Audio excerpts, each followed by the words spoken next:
여러분 이게 뭐죠? 예? 뭘까요? 사과죠, 사과. 사과 모르는 분 없잖아요, 그렇죠?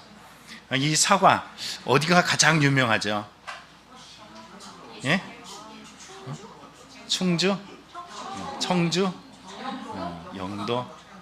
다 다르네요. 원래 사과가 제일 유명한 데가 어디냐면 대구예요, 대구. 대구 사과가 캡장입니다, 원래. 그런데 요즘은 대구 가장 맛있는 사과가 어디에서 나오는지 아세요? 철원? 예? 영주? 영주는 아니지. 네. 자, 어디가 가장 많이 나오냐면은 양구라는 곳이에요. 양구 사과는 없어서 못 먹을 정도로 엄청 유명합니다. 근데 양구가 어디냐 하면은 여러분 대구는 아시죠?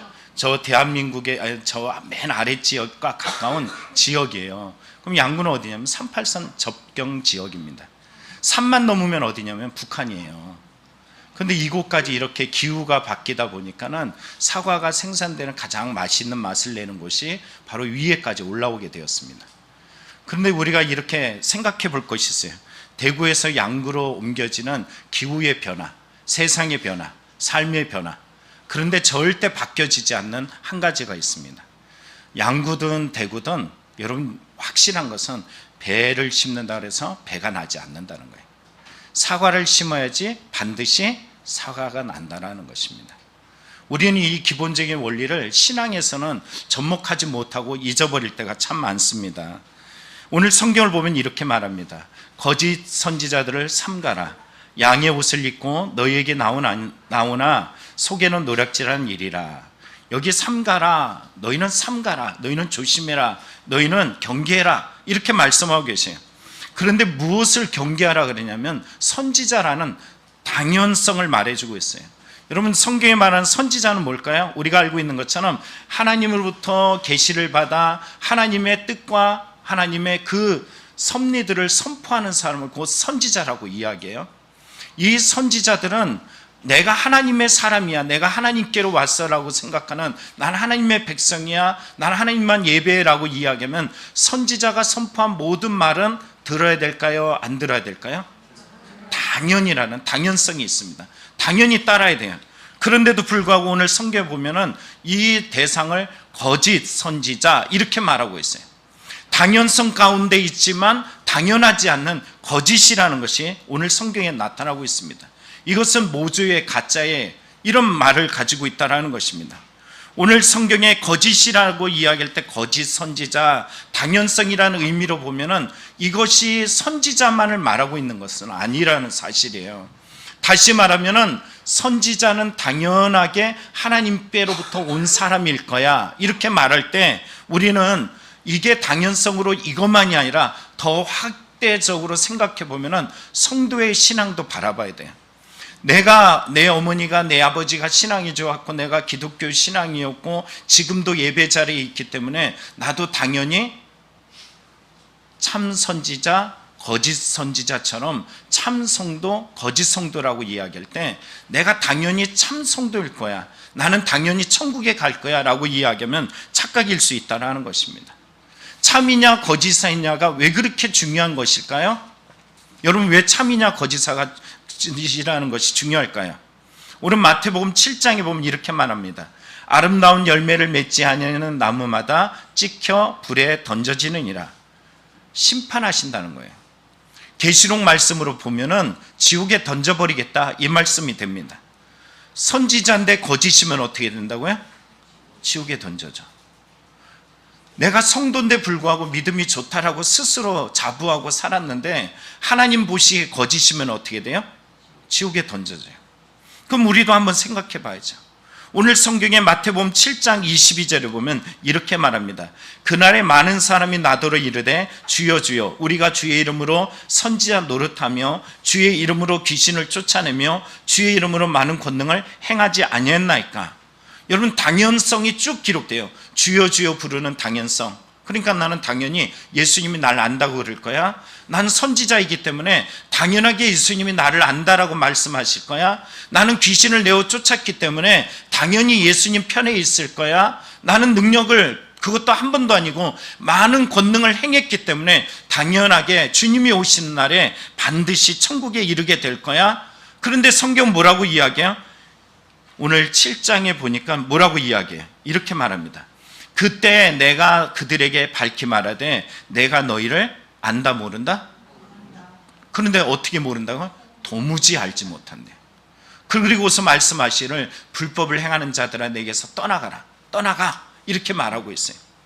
여러분, 우리가 당연성으로 이야기할 때 모른다, 떠나간다라는 이 말이 대상이 내게 자체, 나 자신이 된다라는 생각은 절대 하지 못할 때입니다. 그런데 우리는 오늘 성경을 보면 깜짝 놀랄 수밖에 없어요. 성경에 보면 이런 단어가 나온다 그랬잖아요. 슬피 울며 이를 갈미 있으리라. 왜 슬피 울고 이를 갈까요? 억울하다는 거예요. 아니, 내가 어떤 신앙을 했는데, 내가 얼마나 헌금 많이 냈는데, 내가 교회 오늘도 오기 싫은데 어떻게 이렇게 왔는데, 내 몸이 이 마음, 이 상태인데도 하나님을 향해서 어떻게 왔는데, 이렇게 이야기할 때 여러분, 우리가 당연성 가운데 기억해야 될 것이 있습니다. 주여 주여 한다라고 주님이 아는 것이 아니라는 거예요. 여러분들이 선지자라는 이름을 가지고 있다 그래서 그것이 주의 이름 앞에 안다, 너 정말로 잘했어, 칭찬받는 것이 아니라는 것입니다. 오늘 우리가 귀신을 내어 쫓았다고 많은 능력을 행했다고 해서 주님께서 나를 안다라고 말하지 않습니다. 오늘 성경에 분명하게 구분되는 것이 있어요. 뭐라고 이야기했어요? 나더러 주여 주여 하는 자가 다 천국에 들어갈 것이 아니요 다만 어떻게 해요? 하늘에 계신 내 아버지의 뜻대로 행하는 자, 아버지의 뜻대로 행하는 자입니다. 선지자를 구분하는 법이 있어요. 당시에 때 선지자가 이거는 하나님이 전하는 말씀이야 하고 전했던 수많은 이야기가 있어도 여러분이 에레미야를 읽다 보면 진짜 선지자는 누구예요? 에레미야 한 사람밖에 없었어요. 오늘 성경에도 신명기 18장에 보면 이렇게 말합니다. 그런데 너희가 마음속으로 그것이 주께서 하신 말씀인지 아닌지를 어떻게 알겠느냐고 말하겠지만, 예언자가 주의 이름으로 말한 것이 그대로 이루어지지 않으면, 예언자가 말한 것이 그대로 이루어지지 않으면 그 말은 주께서 하신 말씀이 아니니 너희는 제멋대로 말하는 그런 예언자를 두려워하지 말아라. 이렇게 말하고 있습니다. 선지자가 있어요. 선지자가 뭘 전한다고요? 주께서 하신 말씀을 전해요. 그런데 주께서 하신 말씀인 줄 알았더니 알고 보니까는 결과는 뭐예요? 제멋대로 자기가 하고 싶은 말, 이것을 한 것이 될 수 있다는 것입니다. 그 말씀이 내 삶에 성취되어지고 이루어지지 않는다면 언제라도 우리는 하나님이 오시는 그날에 나 너희를 도무지 알지 못해, 내게서 떠나가 라고 하는 그 대상이 될 수 있다는 것입니다. 제가 한 시를 소개하려고 합니다. 이 시는 교회 계단을 올라오는 데에, 여러분 계단 여기 있죠? 1층 그 밑에서 로비에서 2층으로 올라오는 그 앞에 보면은 지금은 우리가 캠프 때문에 다른 게 가려져 있어요. 그걸 딱 빼면은 이 글이 올라 있습니다. 이렇게 되어 있어요. 너희는 나를 주라고 부르면서 따르지 않고, 너희는 날 주라 부르면서 따르지 않고, 너희는 날 빛이라 부르면서 우러르지 않고, 너희가 날 길이라고 부르면서 걷지 않고, 너희가 날 삶이라고 부르면서 의지하지 않고, 너희가 날 슬기라고 부르면서 배우지 않고, 너희가 날 깨끗하다 하면서도 사랑하지 않고, 너희가 날 부하다고 부르면서 구하지 않고, 너희가 날 영원이라 부르면서도 찾지 않고, 너희가 날 어질다고 부르면서도 오지 않고, 너희가 날 존귀하다고 하면서도 섬기지 않고, 너희가 날 강하다고 하면서도 존경하지 않고, 너희가 날 의롭다고 하면서도 두려워하지 않고, 그런즉 너희들은 너희를 꾸짖어도 나를 탓하지 말라. 이렇게 말합니다. 여러분, 앞서 말했던 것처럼 선지자가 자기의 말을 하면서 주의 말이라고 표현을 해요. 수많은 사람들이 인기를 얻고자 아니면 자기를 좀 대우해주고 싶은 마음, 이런 마음을 요구해서 이건 하나님의 말이야. 하나님께로 왔어. 나는 귀신을 내어쫓고 능력도 행하고 얼마나 대단한지 알아? 이렇게 말하면서 실상은 주여 주여 부르고, 그리고 선지자 노릇하고 귀신도 내어쫓고 많은 권능을 행해도요, 주가 주되게 바로 내가 그리스도인으로서 온전히 그리스도인의 삶을 살지 못한다면, 하나님의 말씀의 뜻대로 순종하지 아니한다면 오늘 이 자리에 있지만 갑작스러운 어느 날 우리는 그 주님을 만났을 때 모른다, 떠나가라, 이런 대상이 될 수 있다는 것입니다. 여러분이 이렇게 예배를 드리는데, 여러분이 이렇게 주님 앞에 향하여서 모였는데 불구하고 목사님이 앞에서 나와갖고 하는 말이, 야, 네 예배 가짜일 수 있어? 기분 나쁘죠. 속상하죠. 그러지 않아요? 여러분 어떻게 왔는데요? 그럼 어떻게 왔으면은 여러분이 정말로 하나님 앞에 진심과 전심을 다하여 드려야 되잖아요. 그런데 내가 예배하는 것이, 내가 기도하는 것이, 내가 주를 찾는 것이 하나님 앞에서 난 어느 날 어느 순간에 인생의 끝을 만났을 때 난 너를 도무지 알지 못해, 내게서 떠나가라는 이 대상이 된다면 가장 책망받을 자가 누가 되겠습니까? 나 자신이 돼요. 제가 되는 거예요. 여러분을 하나님께서 부르시기 위해서 하나님께서 오늘도 말씀을 전하잖아요. 여러분을 구원하기 위해서 오늘도 말씀을 주셨잖아요. 지난주 목요일에 제가 우리 오동규 집사님의 병원을 자주 가시는데, 저도 검사한 게 있어서 검사 받기 위해서 갔어요. 그리고서 오동규 집사님이 그 혈액 투석을 하고 있는 그 방으로 딱 들어갔는데 어떤 한 사람이 앉아 있습니다. 얼굴이 험상궂게 기분이 아주 나쁜 얼굴이에요. 그런데 제가 앉아 있었더니 오 집사님하고 얘기하고 났더니 저에게 말을 걸어요. 그랬더니 자기는 100억가 자산가래요. 대단하죠. 1억만 줘도 참 좋을 것 같은데 100억이나 가지고 있대. 이 사람이 100억을 가졌는데 막 씩씩거려. 왜 씩씩거리냐면, 옆에 조금 전에 저는 못 봤는데 그냥 누가 여자하고 모녀가 잠깐 나갔거든요. 근데 그것 때문에 씩씩거리더라고요. 100억 자산가가 이 사람이 모녀가 뭐 아파트를 사니 마니 뭐 이런 일로 인해서 조금 실랑이를 벌렸는지 기분이 아주 나빠하더라고요. 근데 이 사람이 왜 화가 났냐면 이거예요. 자기가 우리나라에 꽤 엄청난 더 부자였대요. 100억 자산가인데 사실은 더 부자였다는 거예요. 박정희 시대 때 자기의 재산들을 막 빼앗기는 이런 일들이 있었다라고 얘기하더라고요. 그런데 뭐냐 하면은 이런 거예요.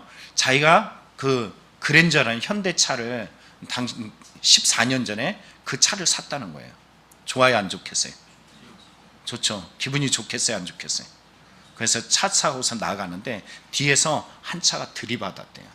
들이받는 순간에 자기는 그냥 기절했는데, 뒤에서 박은 차는 그 자리에서 운전자는 즉사하고 자기는 14년 동안 식물인간으로 살았다가 깨어났다라는 겁니다. 그런데 심장이 문제가 돼가지고 오게 됐다는 겁니다. 자기 인생 속에서 정말 중요한 게 뭐냐라는 거예요. 그게 정말로 이 사람이 화가 난 건 다른 것이 아니에요. 돈이 그게 뭔데 이거예요. 삶이 중요하지 이거예요. 그 다 없으면 그게 무슨 의미가 있냐, 이런 말로 화가 나 있습니다. 여기 앞에 우리 종영재 앉아 있는데 지난주에 죽음의 사선을 넘어갔다 왔어요. 병원에서 죽음이라는 그 바로 앞까지 왔어요. 그리고선 이 자리에 또 나와서 이곳에 있습니다. 여러분들 아주 쉽게 생각할지 모르지만 이 친구는 지난주에 죽었다가 살았어요. 우리 김명덕 집사님도 그러죠. 우리 송화자매도 그러죠. 여러분, 우리 또 말 못하는 이곳에 수많은 사람들이 죽음이 얼마나 많은 사선과 사선을 넘어서 이곳에 왔습니까? 나는 아니야, 나는 죽지 않아, 나는 문제없어, 나는 죽음하고 아주 거리가 멀어, 이렇게 말할지 몰라요. 우리 교회 정말로 우리 성도님보다도 어떨 때는 더 성도님 같은 정말로 선신하고 수고하는 분 중에 한 분이 계시죠. 이상철 집사님이라는 분이 있어요. 근데 이분이 어제 연락을 하는데 그런 얘기예요. 지금 어디 갔다 왔는지 얘기하길래 장례식장 갔다 왔대요. 그래서 장례식장 왜 갔냐 그랬더니 청년 중에, 알고 있는 청년 중에 20대인데 어제 죽었다는 거예요. 왜 죽었냐 그랬더니 엄마가 그 이모 집에다가 그 일하는 걸 뭘 맡겼는데, 일하라고 갔는데 그곳에서 거의 탈진해갖고 쓰러져서 죽었다라고 이야기하더라고요. 여러분, 이모가 자기 맡길 때 어떤 마음이 들겠어요? 우리 이모부는 절대로 책임져주고 보호해주고 절대로 안전할 거라고 하면서 보냈는데, 여러분 어떤 일이 있어요? 생각지 못한 죽음에 노출되리라고 누가 생각했겠습니까? 이 세상에 확실성과 불확실성이 있습니다. 불확실성은 뭔지 아세요? 내가 언제 죽을지 모른다는 거예요. 그렇죠? 확실성은 뭘까요? 모두가 다 죽는다는 거예요. 분명하게 죽습니다. 안 죽는 사람이 이곳에 단 한 사람도 없습니다. 안 죽을 사람은 얼른 일어나 가지고 나가세요. 그러나 다 죽습니다. 성경 그래서 히브리서 9장 27절에 이렇게 말합니다. 한 번 죽는 것은 사람에게 정해졌다. 죽어, 반드시 죽어. 이 확실성을 말하면서 그의 확실성을 하나 더 강조합니다. 뭐라고요? 심판이 있어. 하나님의 심판이 반드시 있어. 이걸 말합니다. 저는 매주마다 양로원을 가고 주간보호센터를 가고, 주간보호센터 끝나고 나면은 그 위층에 있는 또 이 요양원을 갑니다. 그러니까 하루 일주일에 어르신들을 세 군데 이 시설을 갔다 와요.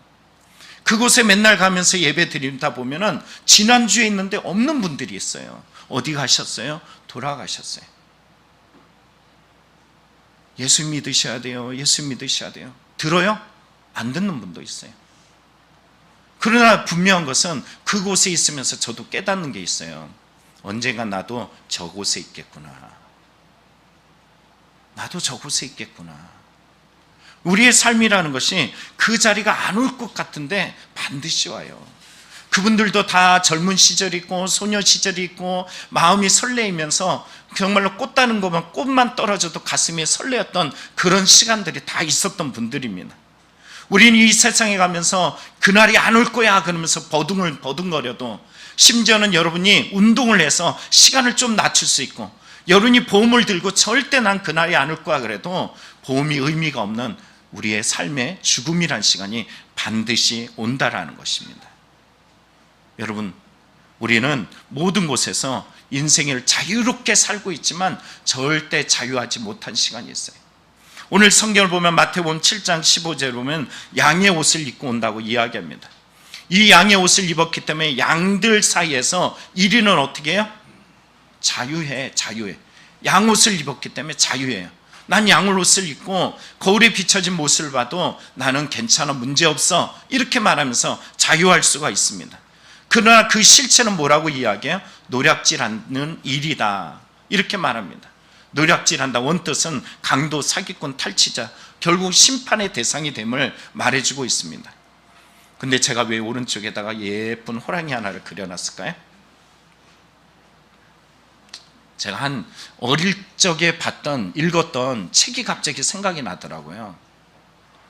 어떤 주지승이, 교회인데 웬 주지승? 이렇게 얘기할지 몰라요. 주지승이 산에서 길을 잃은 새끼 한 마리를 발견하게 됐어요.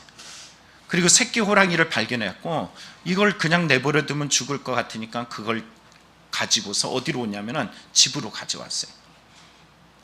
그리고서는 그 절에서 이 정말로 애완견처럼 키우게 되었습니다. 그런데 자기 이 절에는 누가 있냐면 동자승들이 있잖아요. 동자승이 어느 날 보니까는 이게 이 호랑이도 시간이 지나니까 어떻게 돼요?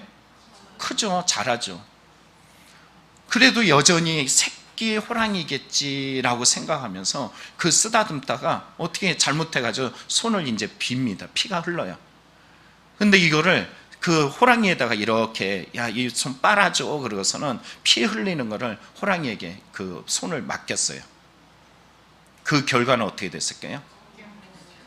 네, 결국 이 호랑이가 그 동자승을 잡아먹어 버립니다.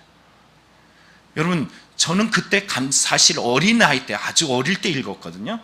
어릴 때 읽었는데 엄청 충격적이었어요.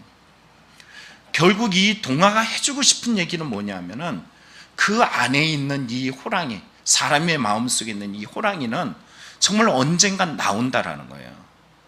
이걸 또 생각하다 보니까 요즘에 우리 남성교회가 남성교회에서 골프를 쳐요. 그런데 골프를 치는데 참 뒤집어질 만한 얘기를 하나 들은 적이 있어요.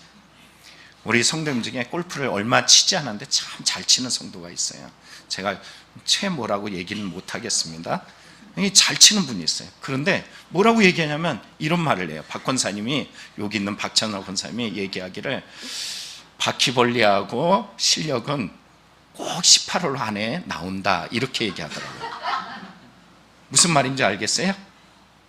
실력은 분명히 나온다는 거예요. 근데 신앙의 실력도 마찬가지입니다.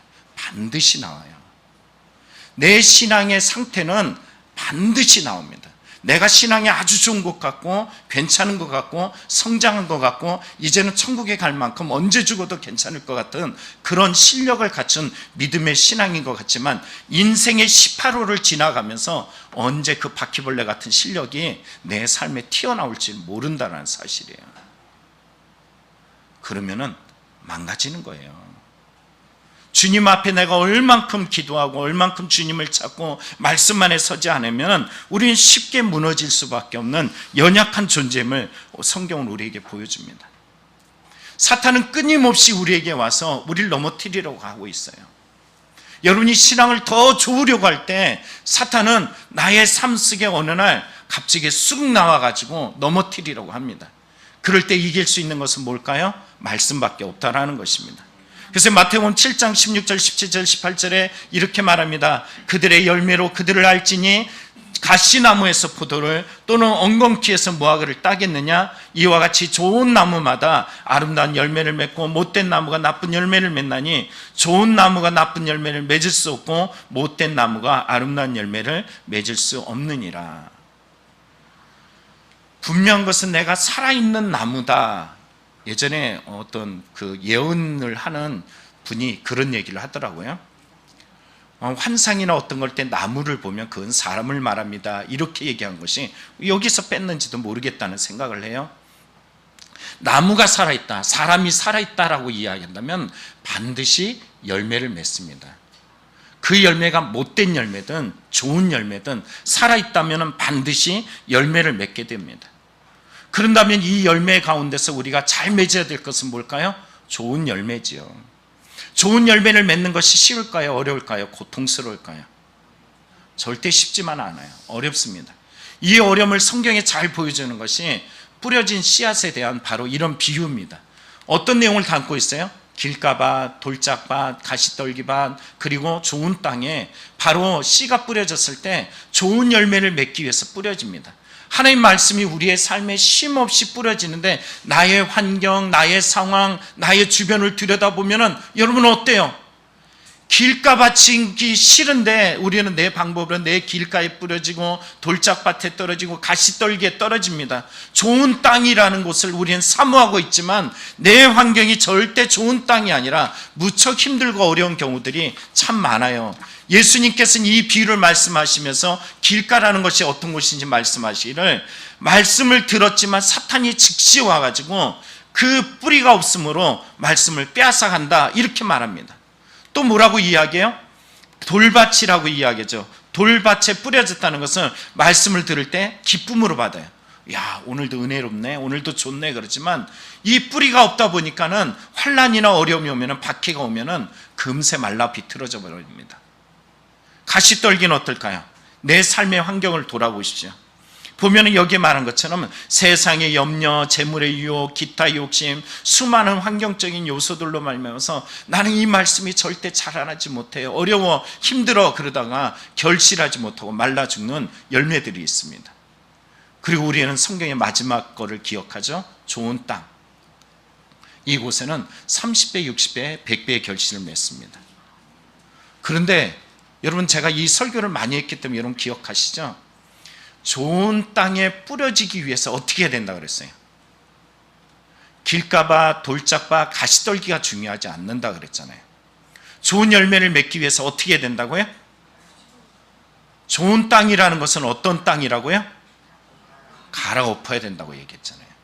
이스라엘의 농사법은 일단 뿌려요. 막 뿌려, 마구 뿌려.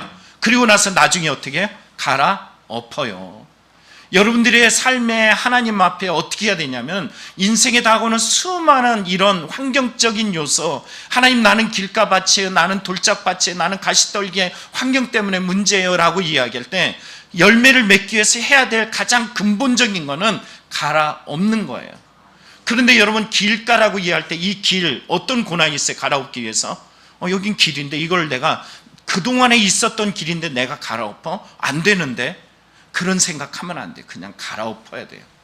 여러분, 돌짝밭 너무 딱딱해, 내 힘으로 불가능하고 어려워도 하나님께서 이것을 심겨주셨으니 싹이 나기 위해서는 반드시 어떻게 해요? 갈아엎어야 돼요.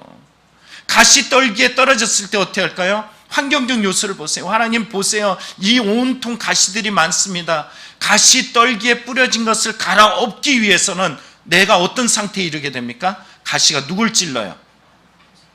나를 찔러요.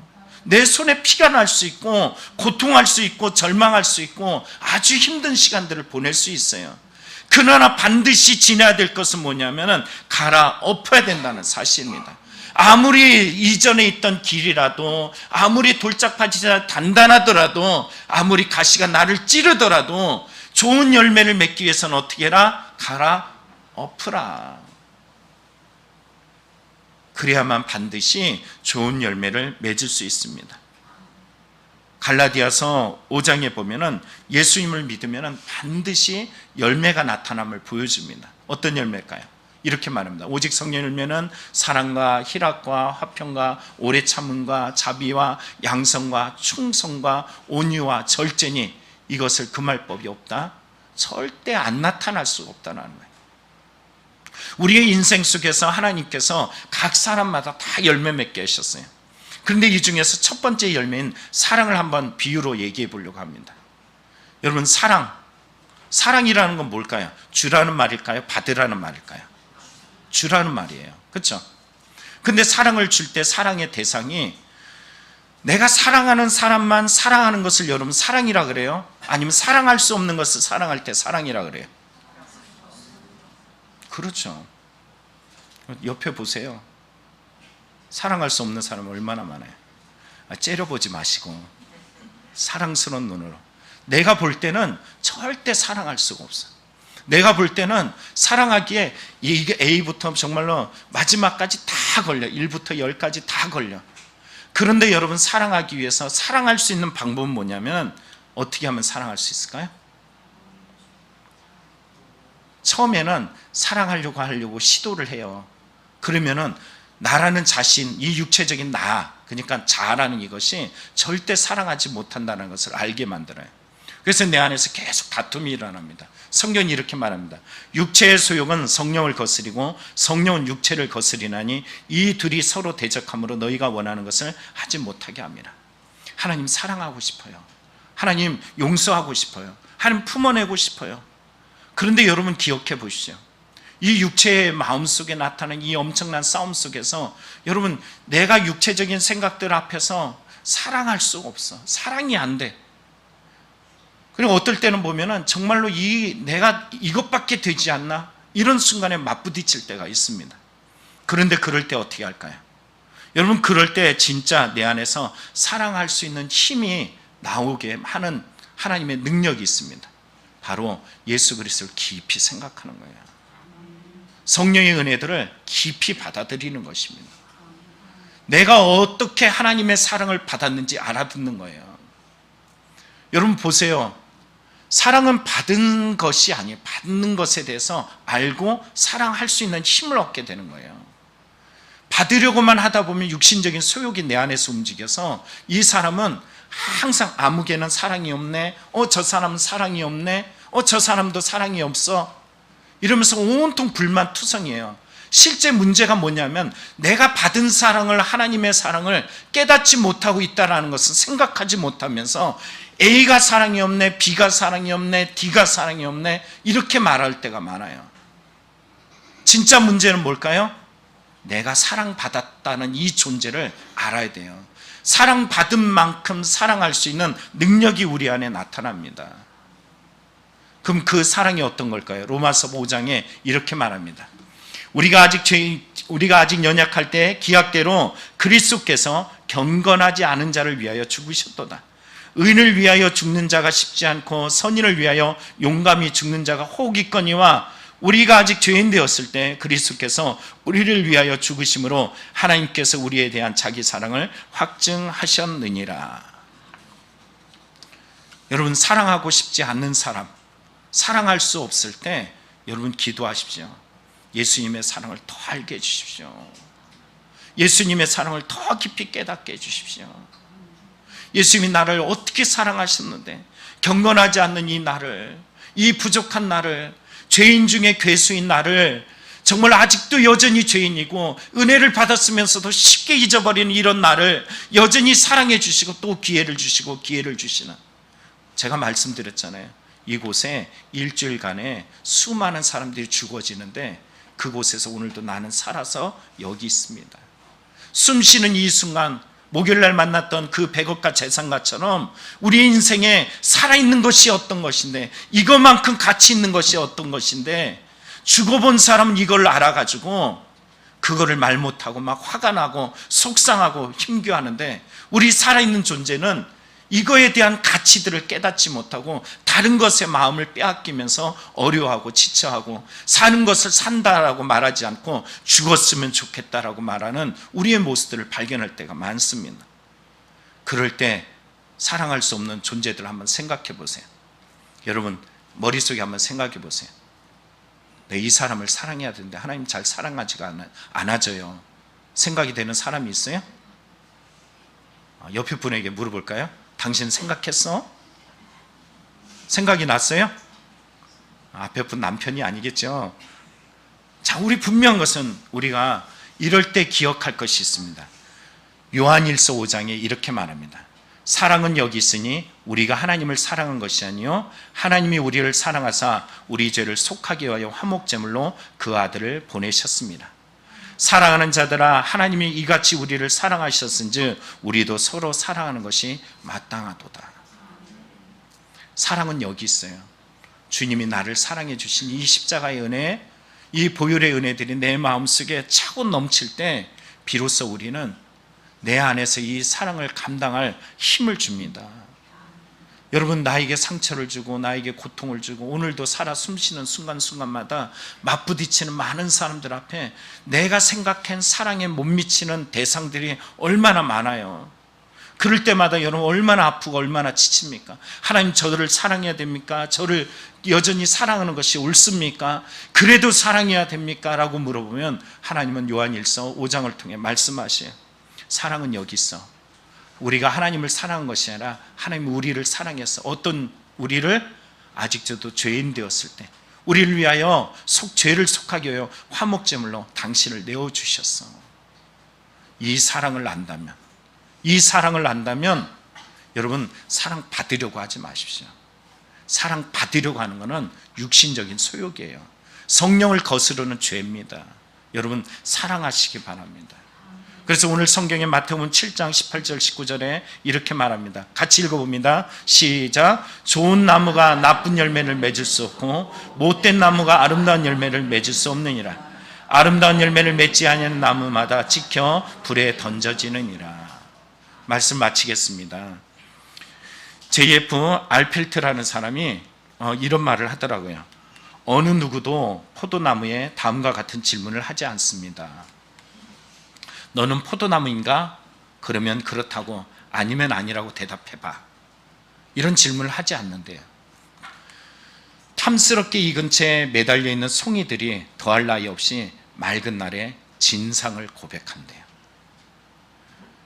진상이 되지 마시고 정말로 진실하게 진짜로 여러분의 열매로 내가 하나님의 사람인지 아니면 일인지, 내가 양의 모습만 취하고 있는지 내 마음 저 깊은 곳에서 하나님께 거부하고 거절하면서 나는 하나님의 양인 척하고 살아가고 있는 것인지, 오늘도 말씀 속에 찾아오셔서 나를 구원하고 싶어하는 이 하나님의 음성 앞에 귀 기울이는 저와 여러분이 다 되기를 간절히 축원합니다. 기도하겠습니다.